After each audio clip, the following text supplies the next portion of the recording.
recherche du marché. Parce que depuis qu'on est en Ouzbékistan, et d'ailleurs au Kyrgyzstan aussi, on a remarqué que dans les restaurants ou chez les habitants, on avait une variété culinaire qui était assez limitée. Ça se limite à 5 plats par exemple. Donc on se disait qu'on allait aller au marché, et c'est là on est en train de chercher le marché, le bazar, pour voir un petit peu ce qui se vend au marché. Et, voilà, voir s'il y a des choses qui viennent d'ailleurs que d'Ouzbékistan. Et on en profite évidemment pour visiter Bukhara, qui est quand même une magnifique ville.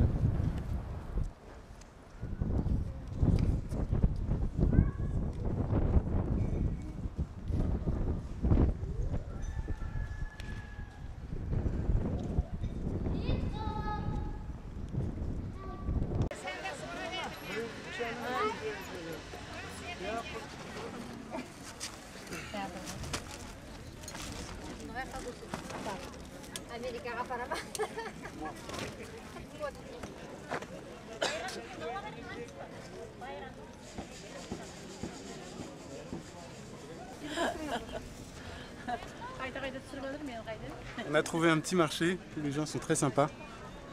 Et je pense que ce sont des producteurs qui viennent vendre leur production.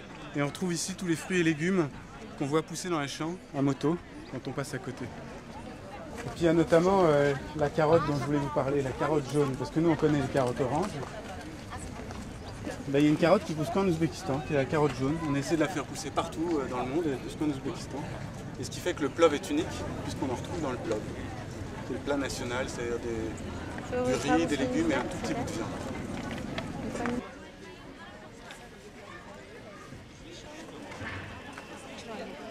Ça c'est toi qui manges.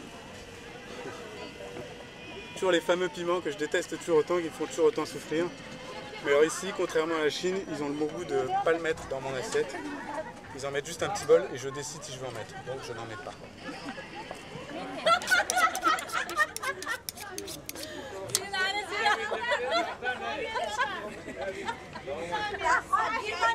J'ai pas trop envie de finir entre ces deux couteaux là. Parce que peut-être que je vais finir comme ça.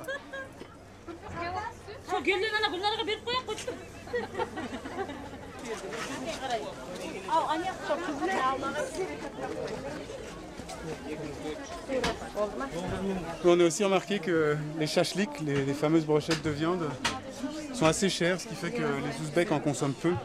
On est loin en tout cas des 200 grammes que consomme quotidiennement un Français.